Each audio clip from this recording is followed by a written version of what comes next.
Assalamualaikum warahmatullahi wabarakatuh. Perkenalkan, saya Al-Hadid dengan NIM 1816010011 dari kelompok 12 akan menampilkan hasil makalah kami, yaitu presentasi dari makalah kami mengenai pembahasan tentang kepemimpinan dalam kewirausahaan. Nah, di sini saya akan membahas mengenai yang pertama, yaitu pengertian kepemimpinan. Kepemimpinan berasal dari kata pimpin yang memuat dua hal pokok, yaitu pemimpin sebagai subjek dan yang dipimpin sebagai objek. Kata pemimpin mengandung pengertian yaitu mengarahkan, mengendalikan, dan membina atau mengatur, menuntut, dan juga menunjukkan ataupun mempengaruhi. Nah, kepemimpinan di sini itu dapat diartikan sebagai itu seseorang yang aktif atau mempunyai kemampuan untuk mempengaruhi seseorang atau kelompok tanpa menanyakan alasan-alasannya. Seorang pemimpin merupakan seseorang yang aktif, membuat rencana-rencana, mengkoordinasi, melakukan kegiatan-kegiatan dan memimpin pekerjaan dan melaksanakan untuk mencapai tujuan bersama-sama.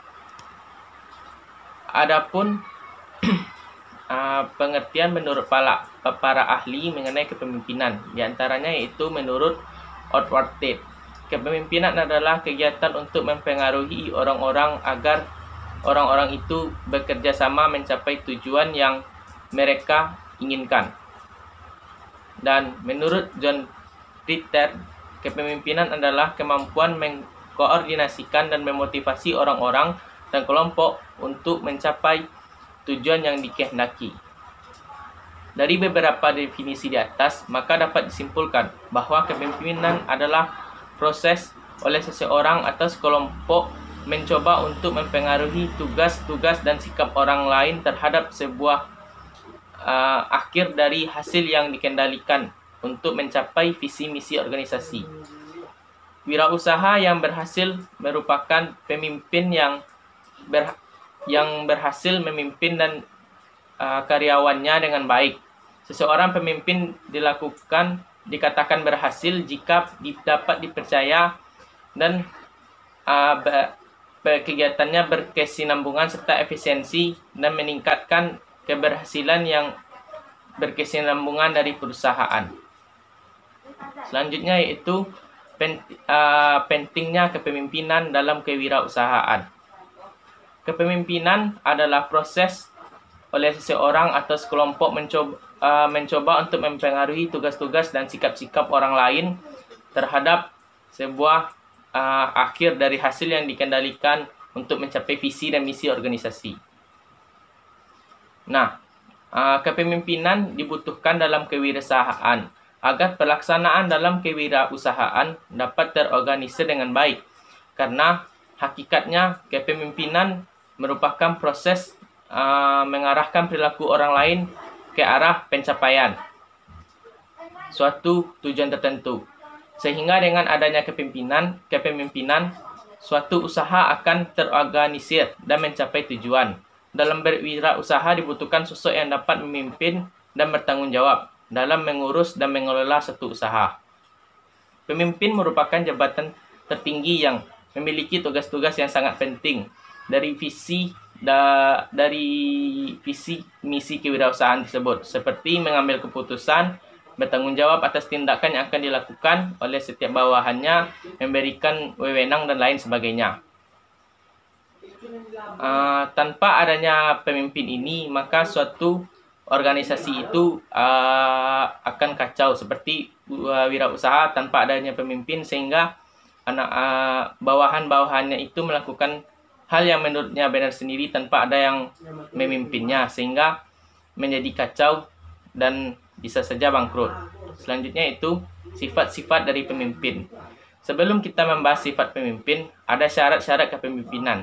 Yang pertama yaitu kekuasaan, kewibawaannya, dan kemampuannya. Selanjutnya kita masuk kepada sifat-sifat kepemimpinan. Di antaranya yaitu kuat mental dan fisiknya, bersemangat, ramah tamah dan kasih sayang, jujur, mempunyai kemampuan dan keterampilan, tegas dan cepat dalam mengambil keputusan, cerdas dan bijaksana, berpengalaman, dapat dipercaya, dapat mengendalikan emosinya dan stabil, bersifat objektif dan adil, bisa menerima saran dan kritik, memperhatikan kelompoknya, serta menciptakan disiplin dengan memberikan contoh darinya. Nah, dapat ditarik kesimpulan kepemimpinan merupakan sebuah proses di mana seseorang mempengaruhi orang lain untuk mencapai tujuan dan visi misi yang telah ditentukannya. Bismillahirrahmanirrahim. Perkenalkan, nama saya Muhammad Saleh Abdul Lubis, NIM 1816010005. Saya akan melanjutkan materi dari pemakalah pertama, yang D. Prinsip kepemimpinan kewirausahaan. Ada 10 prinsip. Yang pertama, purposeful atau memiliki tujuan yang jelas untuk dicapai. Ini tujuan yang jelas berarti punya pendirian, memiliki fokus, memiliki keyakinan dan keputusan, memiliki kemampuan memutuskan. Yang kedua, responsible. Responsible ini menanamkan akuntabilitas yang kebenarannya membutuhkan evaluasi yang teratur, kebiasaan memahami tanggung jawab terhadap apa yang dipikirkan dan dilakukan, merupakan hal bernilai. Yang ketiga, integritas atau nilai yang sejati. Yang keempat, non-conformity atau ketidakcocokan. Yang kelima, courageous atau keberanian. Yang keenam, intuitif atau keputusan yang sebenarnya. Yang ketujuh, potensi atau kesabaran. Yang kedelapan, listen, mendengarkan. Yang kesembilan, entusiasme atau antusiasme. Yang kesepuluh, service atau layanan.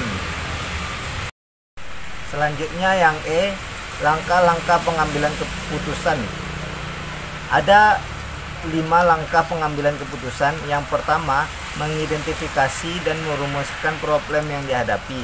Yang kedua, mengupayakan dan mengevaluasi solusi-solusi yang mungkin dapat diterapkan.